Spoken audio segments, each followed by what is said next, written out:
I'm a happy person, an optimist. I look for the positive. To me, it's the only way to get through life. Broadway boasts the sun will come out tomorrow, and I'm good with that. But too bad Broadway's sun can't break through Washington's clouds. So don't tell me and lie to me and say that the sun's out when it's pouring rain. And don't give me a political speech all patriotic and sunny when the flood is so high animals are lining up 2 by 2. Hello and welcome to Justice. I'm Judge Jeanine Pirro. Thanks for being with us tonight. Speaking of animals, I watched the president's 6th State of the Union address with my 2 standard poodles.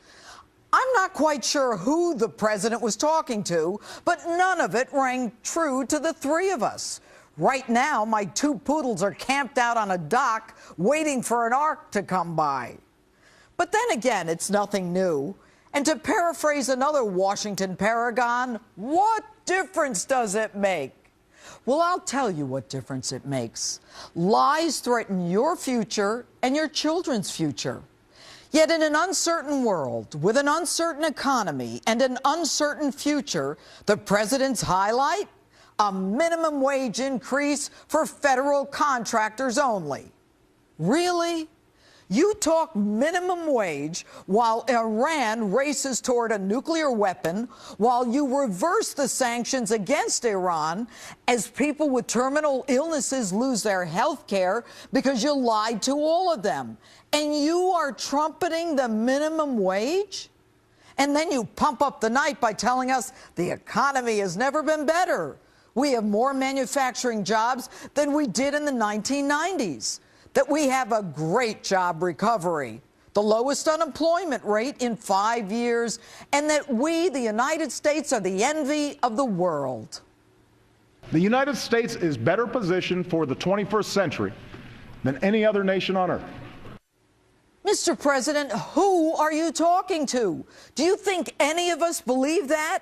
Our world standing is far lower than when you came into office.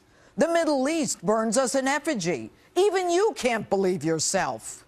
And here's a doozy. China is no longer the world's #1 place to invest. America is. According to whom? You're kidding, right? Let me make this simple. China is our creditor. Would you rather do business with a bank or a debtor? The truth? Experts overwhelmingly say the best countries to do business with are Ireland, China, India, Brazil, Canada. We're even behind Estonia, wherever that is. Although they tell me it's near Latvia. Anyway, in this one, we have the lowest unemployment rate in 5 years. Well, of course we do. People are so depressed they've stopped looking for jobs. And if there's such great job creation, why do we need to continuously extend unemployment benefits? Why are there 20 million more Americans on food stamps since you took office? You want to up the minimum wage so more can attain the American dream. I'm all for that. In fact, as a teenager, I worked for the minimum wage for years in a dairy and then as a telephone operator. But if you're pushing the American dream, why the hell are you allowing in illegal immigrants who are competing for that same level of pay? Now, of course, everything in Washington is everyone else's fault. And you tell Congress to get those bills to your desk to put more Americans back to work. And if Congress wants to help, you can concentrate funding on proven programs that connect more ready-to-work Americans with ready-to-be-filled jobs. Excuse me, ready-to-be-filled jobs for ready-to-work Americans? Sounds a lot like those shovel-ready jobs that weren't so shovel-ready after you put $800 billion of our hard-earned tax dollars in the stimulus. That one didn't work out so well, now did it? Folks, the truth, it's all theater. And speaking of theater, Mr. President, what's with the Mad Men analogy?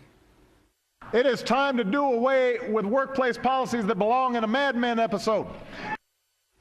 You say that women still make 77 cents for every dollar a man earns? A woman deserves equal pay for equal work? Last time I gave that speech was 20 years ago. Have you ever heard of the Equal Pay Act of 1963, Title VII of the Civil Rights Act, or the Lilly Ledbetter Fair Pay Act? How dumb do you think we really are? And Mr. President, here's a thought. Stop using my wallet and my reproductive organs to instill fear in me and co-opt me into thinking that only you and your party are on my side and that everyone else has declared war on me. Stop pandering, deceiving, and bullying us into thinking that we women are victims. We're doing just fine. Thank you very much. And speaking of bullying, you bring the full weight and authority of the United States Department of Justice against the Little Sisters of the Poor who've devoted their lives to caring for the sick and dying elderly because they follow their religious beliefs, their First Amendment freedom. You even sound like a bully. I'm going to do what I want when I want. But America does not stand still, and neither will I. So wherever and whenever I can take steps without legislation to expand opportunity for more American families, that's what I'm going to do. Where are you taking your lead from? This guy or the United States Constitution, which clearly outlines the separation of powers? And what's that? You've got a pen and you're going to use it? You're not going to wait for Congress and you're going to use it to help the middle class? Here's an idea. Take that pen and approve the Keystone Pipeline. Your State Department, after 2 years and countless environmental impact statements, says it's safe. The issue, you're not even going to get to it till this summer. Why? Thousands of American jobs, not to mention a boon to the local economy. Long-term energy independence. Sign it. You got a pen and you're going to use it? Take that pen and send a memo to Eric Holder to stop your crusade against Catholics and the Little Sisters of the Poor. You're going after the Little Sisters of the Poor is your war on women. And you've got a pen and you're going to use it? Take that pen and force the private sector to protect our grid against the electromagnetic pulse. And your Obamacare numbers, they ain't so rosy either. Don't try to kid us into thinking that all is well when people with terminal illnesses have lost their insurance and more are signing up for Medicaid than anything else. You say that we're coming together, but you won't reach across the aisle. You call your political opponents arsonists and terrorists. You belittle anyone who disagrees with you. This is all theater. Unfortunately, Mr. President, the sun ain't coming out tomorrow, and gloomy skies are in the forecast until at least 2016. And that's my opening statement. With me now, former Massachusetts Senator and Fox News contributor Scott Brown. Senator, thanks for being with us tonight. Do you really think we needed another campaign speech for the State of the Union? Well, first of all, Judge, it's good to be on, and you were on fire. What a great opening. And listen, I'm kind of used to it. I was there for 3 of them. I sat through them. I thought this was kind of the same old, same old.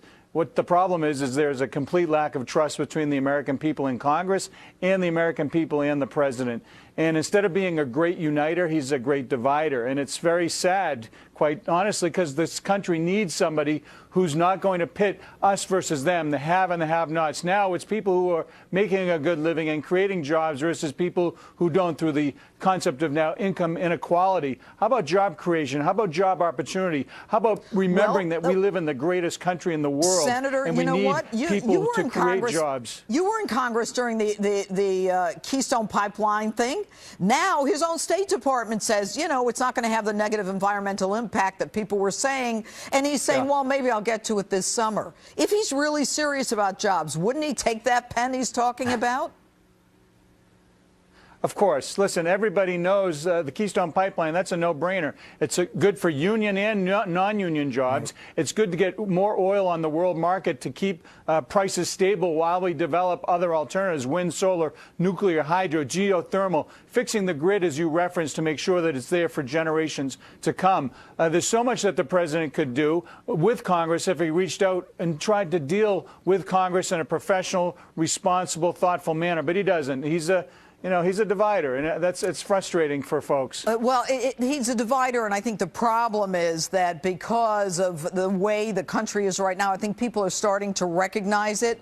But, Senator, let me go to Hillary Clinton for a minute right now. She said this week, and it kind of got, pushed aside with some of the other news. She said that her greatest regret as Secretary of State was Benghazi. What do you think of her terminology, or greatest regret? Well, I think it should have been the greatest regret is the loss of life at Benghazi, and the fact that, they should have done more to actually make sure that this didn't happen. The signs were there. I remember the hearings we had, and it was exceedingly frustrating, the most frustrating hearings, trying to get a word, really a response to basic questions, not only from the secretary, but from people who worked for her. And I don't think that's over. And here you have a situation with Governor Christie. They're investigating right away, the state and the feds, and yet we have Benghazi, we have Fast and Furious, we have all these other things that are just kind of, dawdling along, and they'll get to it when they get to it. But gosh, we need to figure out why bridge lanes were closed so fast. It's unbelievable. Well, Senator, speaking of that, tonight Fox News has obtained an email sent by New Jersey Governor Chris Christie's office fighting the allegations that he knew about the bridge closures, calling the New York Times reporting sloppy. And it's kind of curious. He then goes after this guy, David Wildstein. I mean, the gloves are off now, the Port Authority official, who actually directed the lane closures, and who says that Christie knew. And what I find interesting is that the New York Times, when you talk about sloppy reporting, they say Christie linked to knowledge of shut lanes. But they don't say, that the allegation at best, about which we have no evidence, is that he knew about it when it was happening. And this from a guy who's obviously looking for a deal with the feds. What do you make of that? Listen, of course, and you said it, and I said it when it first happened. If there's more, then it needs to come out, and if that's the case, then hey, the chips will fall where they may. But until then, the governor came out, he addressed it right away, he handled it, I thought, professionally. He fired the people that were responsible, and obviously the person who's now making the allegations is looking for immunity. He's being held in contempt by the New Jersey legislature. He's looking for taxpayers to pay his legal bill. That's what the play is really about. And the New York Times, they said they already made 10 or 20 changes to the story, as it was developing. Well, gosh, how about getting it right so you don't have to put really a front-runner, a GOP front-runner for president, in the defensive, and having to basically clarify the New York Times story. It's once again, it's the nature of the beast, when you're a GOP front-runner. Well, and it's really very sad. I mean, when the New York Times themselves admits that they, were not right in terms of their own headline, and that they've changed their story at least 20 times, as you say, you have to wonder what political agenda is behind the reporting of the New York Times. Anyway, Senator Scott Brown, thanks so much for being with us. Thank you, Judge. It's great to see you. All right. And coming up, the president thinks he's above the law. But now does he think he's above the Lord? Will the church be forced to provide contraception? And vote in tonight's INSA poll. Should the administration drop their Obamacare fight against the Little Sisters of the Poor? Facebook or tweet me at Judge Jeanine.